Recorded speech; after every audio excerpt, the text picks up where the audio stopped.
Hello, everybody. It's the weekend. Happy Saturday. I'm going to let everybody just hop on for a minute. I know it's been a little bit since I've been on Facebook Live, so I thought I'd hop on. And so when you do jump on, just say hello, give me a wave, throw me a heart, let me know that you're there so I can say hello. But man, I will tell you, this has been a squirrely week. Hi, Brandy. How you doing? So it's been a really squirrely week. We had the full moon last week. We've been in the middle of an eclipse cycle, and energy has been intense. And for myself and a lot of people lately, those shadows and fears and all of these things have been surfacing for us to face, for us to deal with. Hi, Lori, how you doing?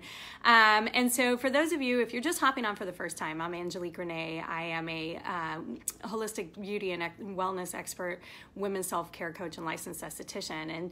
And so I take a powerful stand for women fiercely taking back their self-care. And so for most of us, we've been through some sort of, I like to call it forged by fire. You know, quite often we have situations that are thrown at us that turn our world upside down, that really blindside us, take us by surprise, and really just kind of shake us to our core, you know. And in each of these situations, it's always an opportunity for us to look within, become introspective, to learn lessons, to see, you know, where the gifts lie, where the blessings lie.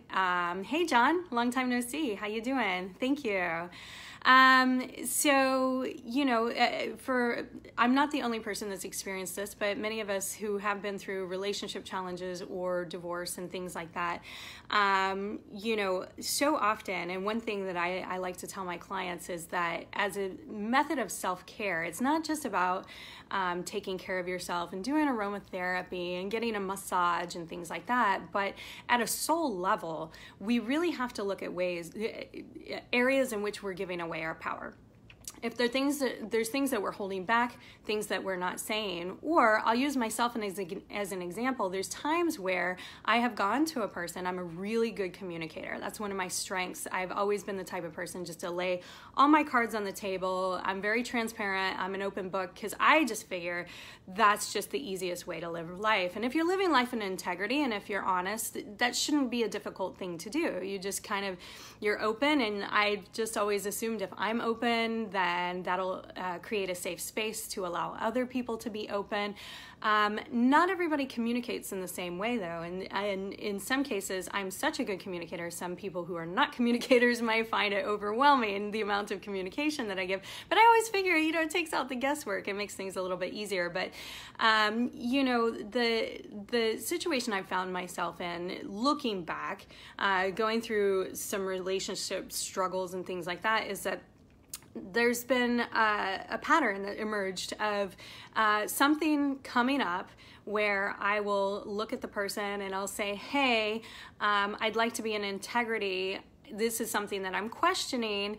Where are you at on this? You know, and sometimes that means you may hit a crossroads in your relationship, and maybe you feel like, hey, if something's not adding up, if something's not right, if somebody seems checked out or whatever, let's talk about this. You know, we can part ways with integrity. We can do things respectfully and communicate openly. Thanks, Lori. I appreciate the compliment. She was saying she liked my eyeshadow. I appreciate that. So I've found myself in a couple different situations now where I've gone and I've allowed somebody the opportunity to lay their cards on the table and to be open and honest. And for some people, that's harder or easier said than done, I guess. Not everybody has that ability to communicate as openly as I do.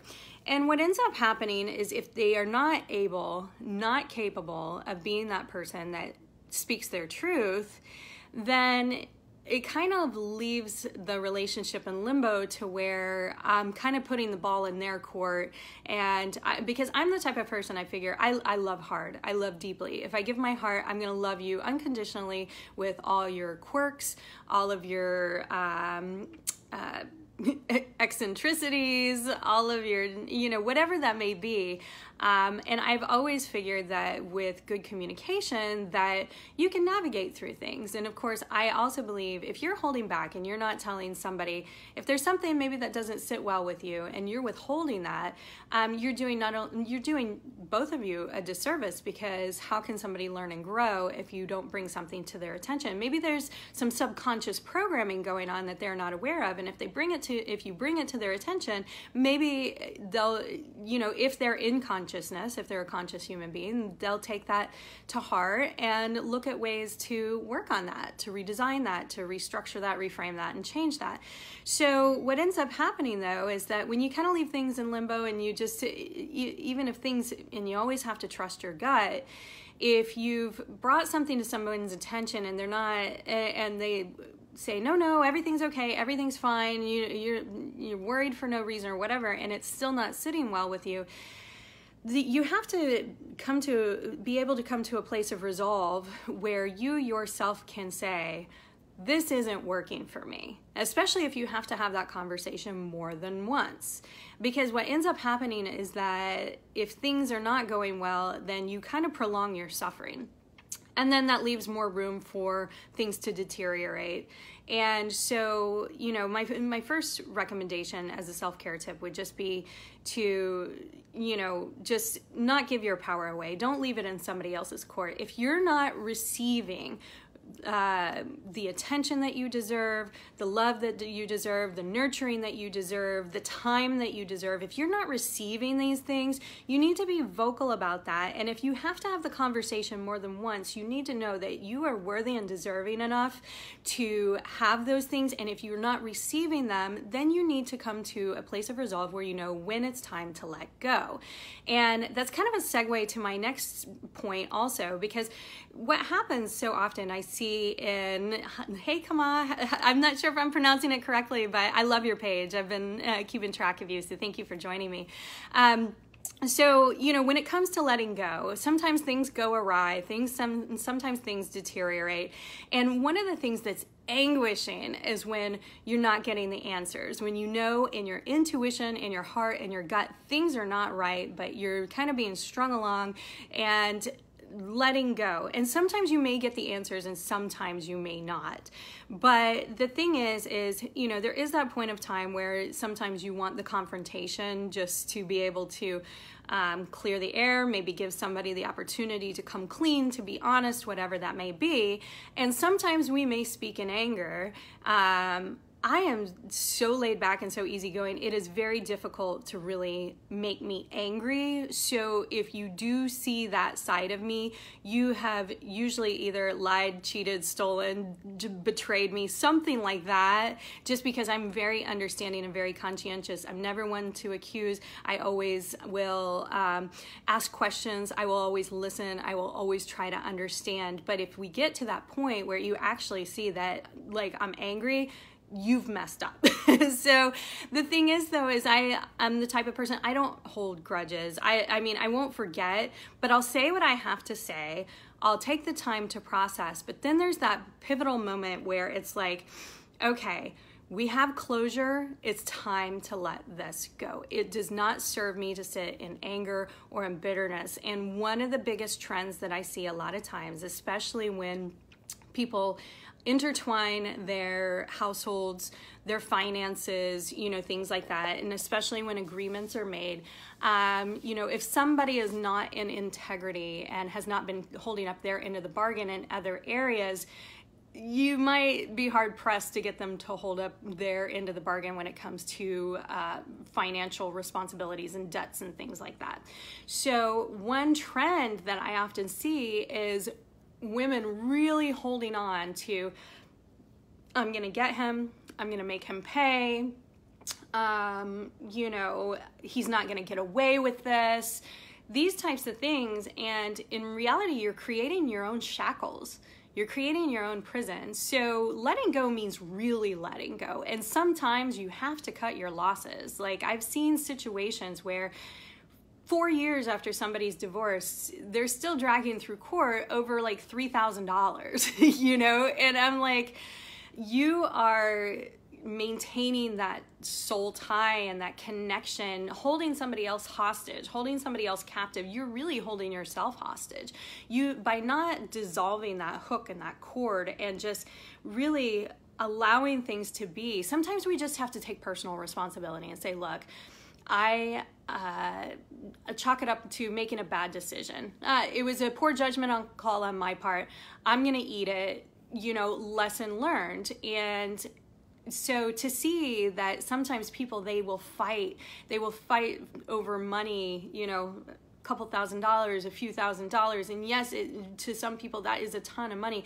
But one thing that I've had to learn is that my peace is priceless. And it does not serve me to continue fighting, anguishing, getting upset, going to have to face this person, especially like going to court repeatedly, things like that. Like, how does that serve me? Because quite frankly, that time and energy could be spent on my creativity, finding a new creative way to manifest money, or to actually just go out and hustle and make my own money. You know what I mean? And then by the time you drag this person through the mill, and they're spending time and money and everything else, and especially if there's kids involved, you have to really ask yourself if you're doing more harm than good, and what's the impact that it's having on the kids energetically, financially. Is this money better used for that person to care for that kid?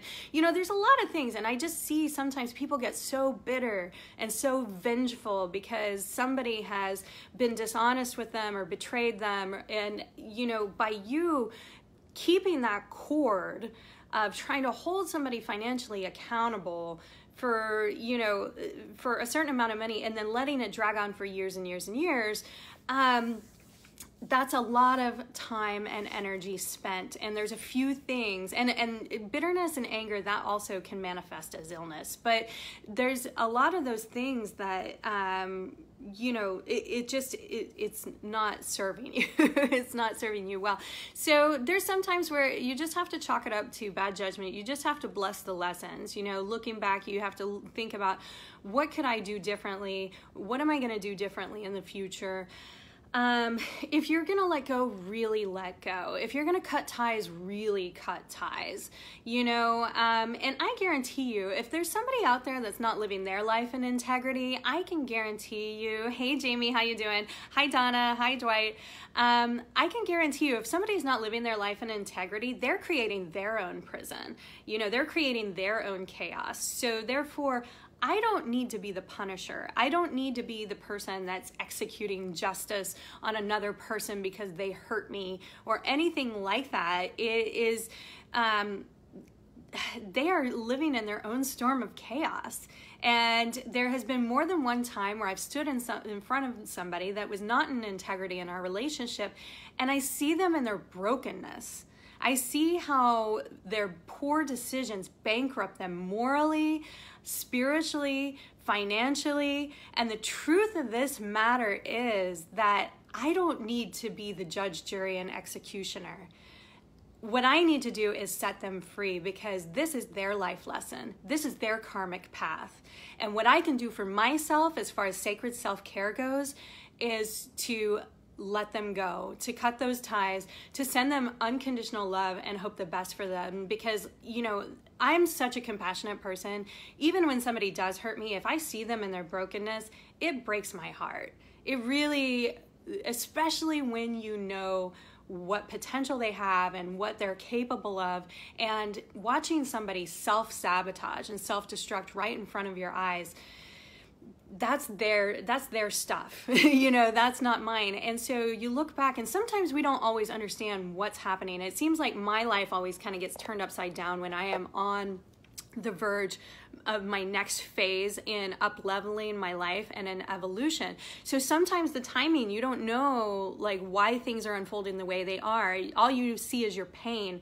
You're trying to navigate through the pain. You're trying to process. You're trying to eliminate and get through it. And then sometimes it's a matter of only days once you go through that firestorm where you look back and go, oh my gosh, here's the exact reason, and thank God that is no longer in my energetic field. Thank God that's no longer in my space, under my roof, because if somebody may have brought self-destruction upon themselves, and I would have gone down with the ship, you know? Like, now it all makes sense, you know? Now, like, I see my guardian angels were sent in. The universe has my back, you know? And so be thankful and have a heart of gratitude that, you know, that there are powers greater beyond ourselves that are looking out for us when we live our lives in integrity, and when we are doing the work and doing the spiritual work and up-leveling and everything else.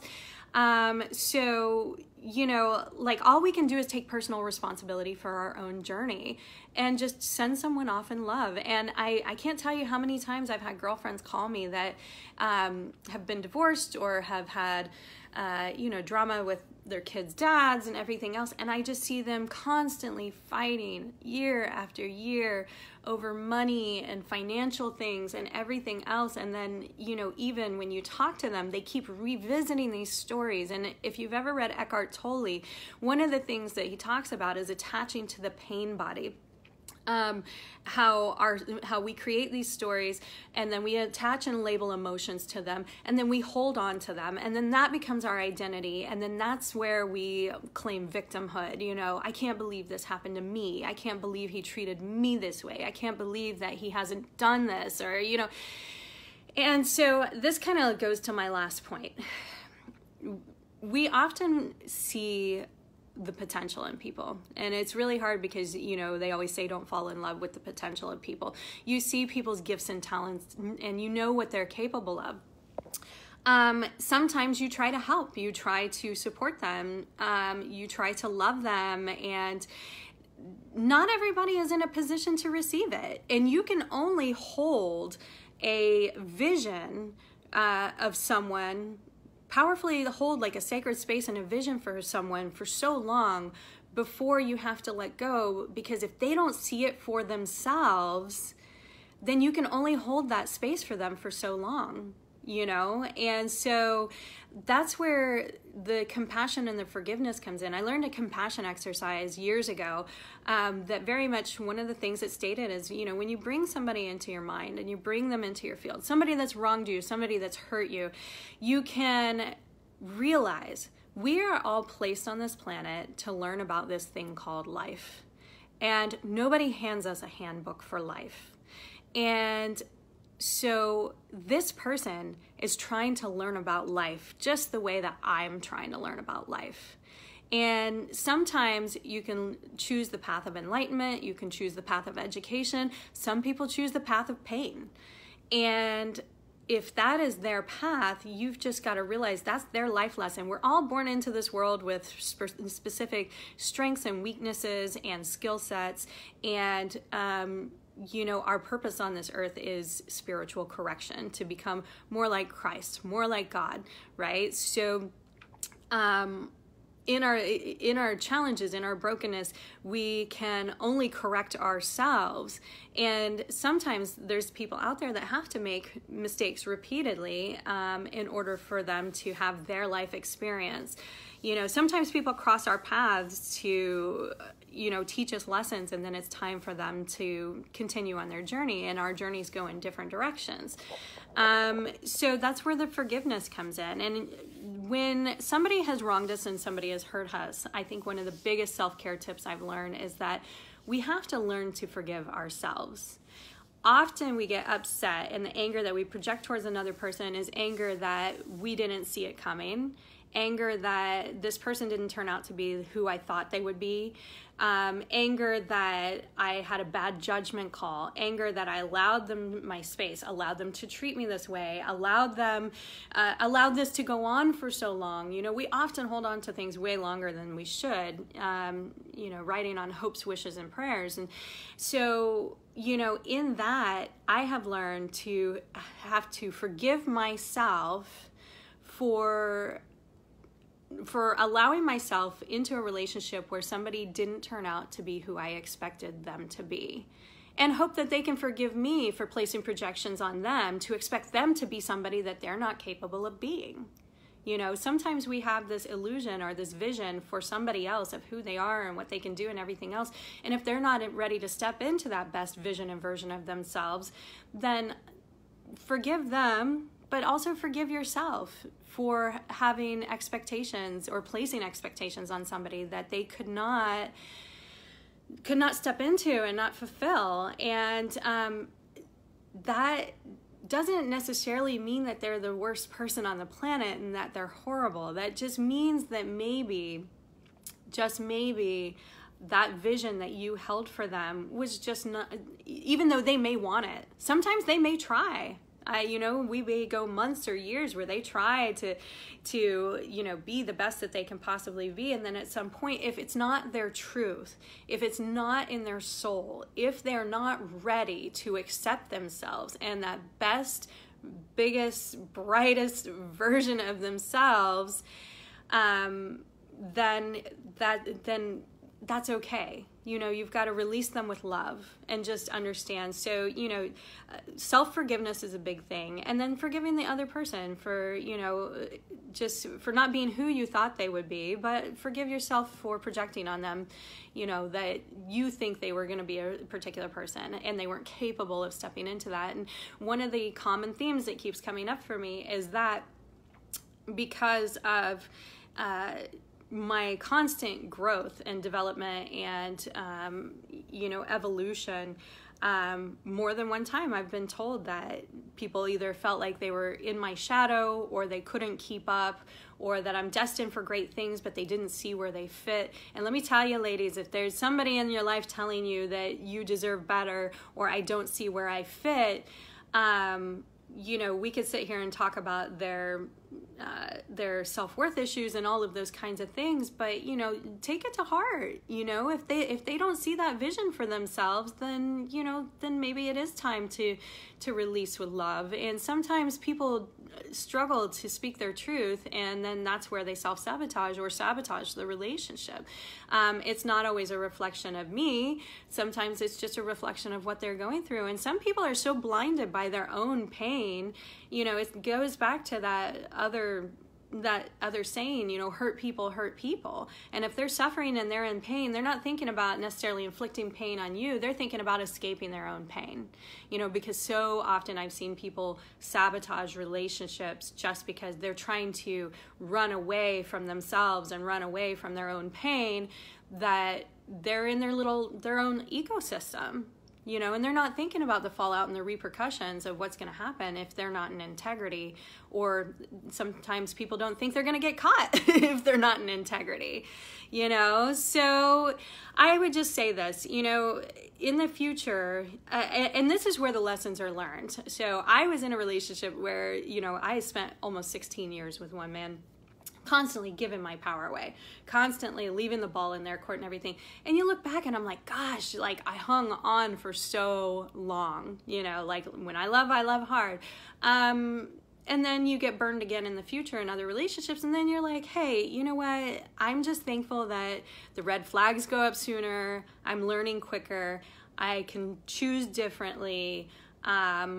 You know, there's certain things that I used to kind of overlook, ignore, sweep under the carpet, kind of allow, you know, things to get by for longer than I should. Maybe didn't confront them as directly as I should, you know, because I always want to be loving and caring and compassionate and, you know, and all those things. And going forward, you know, I have a new lesson here of just saying, okay, if something's not working for me and I'm not liking the answers I'm getting, then I need to boldly stand in my power and just say, this isn't working for me.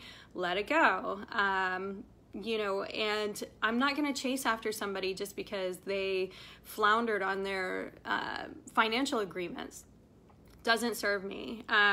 So, you know, if that's in their conscience, you know, that they didn't uphold their end of the bargain, that's on them. But I'm not going to continue to keep that connection and that tie and that cord. That's not truly letting go, just to try to say, oh, but you owe me and you need to pay me and all of those things. I would just rather redirect that energy into my creative flow and manifesting more for myself, rather than having these distractions in my energetic field and in my space. And so you bless the lessons, forgive others just because, and forgiving others is not always for them, it's for yourself. It's a matter of what feels good in your soul. And let me tell you, there's times where I've confronted situations where I walked away with like this sick feeling in the pit of my stomach, and I'm like, that's not who I want to be. That's not how I wanted this to go down. And that's where, I've gone back, and this is not me hiding behind trying to just be the good guy. This was me like fighting with the fact that I felt nauseous. This was not good in my soul to hold on to, especially, financial stuff or whatever. And just, and just, contacting that person back and saying, you know what, I'm going to burn all of this. I don't want it. I'm not here to hold you captive or hold you hostage. That's not who I am. That doesn't serve me. And, the moment I came to that point in resolve, my nauseousness started to go away. It was really a sick feeling in the pit of my stomach. When you're burned and you're angry and you say what you have to say and you walk around and walk away and you're like, yeah, I've got the upper hand. And then like a couple of hours go by and that buzz from your ego kind of fades away. And then you're like, you know what? I'm just done. I don't want anything to do with this. I'm setting you free. And so, sometimes we have to have rituals for that too. If you need to burn stuff, burn it. If you need to email somebody, write a letter, I can't tell you how many letters I've written over the years to people that have inflicted, pain or suffering or, or wronged me or whatever. And, I never delivered them. I never sent them, I just would burn them and just set them free, just because the confrontation and the anxiety and the uneasiness in my soul and the sickness and the nauseousness and all the other things, because I'm the type of person when it comes to confrontation especially, it physically makes me ill. I mean, talk about, I can drop 10 pounds in a week just because I can't eat, I can't hold anything down, and there's no reason for me to hold on to that, and make myself sick. And that's just harming me and torturing me. That other person is not aware of how I'm feeling, and they've got their own pain and suffering that they're dealing with. So yeah, I just thought I'd hop on for a minute, kind of talk about that, just because I get very frustrated when I get those calls from my girlfriends where they're just like, oh, you won't believe what's going on. And again, it's another story about some ex that they're trying to, get what they owe, what they deserve. It's time that he pay me. It's time that he, and I'm like, oh my gosh, this has been an ongoing story for years already. Like, when can we move on from this? Like, I already know the backstory. I'm your friend and I love you, and I don't want to hear the repeated version of the backstory. It's like, just get me up to date on what's going on now. But at some point, you just got to let it go, and you're never going to, I always have this vision of being a hot air balloon and wanting to float away and wanting to rise and just cutting the sandbags, cutting the weight, and sometimes you just got to just chop it, just get rid of that in order to create space for new. And so my last tip for the day would just be to tell you to vision what you want your ideal future to look like. So instead of spending time in bitterness, anger, resentment, and keeping those cords tied together, start visioning what you want in your life rather than what you don't want. And when you place your time and your energy and your focus on that, and then you chop it and you create the space, hi Lauren, and you start focusing your energy on your future, your best future, what that's going to look like, your best life, and you chop away all that old stuff and clear that out, then you can turn the ship around and get to a place of joy and get to that place of, like, listen, we all get burned, we all learn lessons, you close a chapter, you move on, but I'm one step closer to what my ideal life can look like in the future. And if I focus my time and energy on that, I can live in the highest possible vibration with my focus forward, rather than living in the cesspool and the illusion of pain caused from my past. You know, so I hope that this is beneficial for you. You know, again, takeaways: stop giving away your power, speak your truth, learn when to let go, learn compassion and forgiveness for yourself and others, and, you know, focus on your future. You know, cut that dead weight, get rid of the past, get rid of the stories, stop repeating them. Your words are power. Start speaking about the best and highest vision and version of you and what you would like to call into your life, and who you would like to call into your life, that life partner that is going to be the energetic match of who you are and who you plan to be in the future. You know, somebody that's on the same path of growth that you're on, that has consciousness. And you know, just the more that we can detach our labels and our emotions and our pain from our stories, then the sooner we can get to that best possible life. So I hope this resonates with you. Please comment below. I love you guys. Thank you, Brian, for joining me. And I hope all is well. I'll talk to you soon. Bye.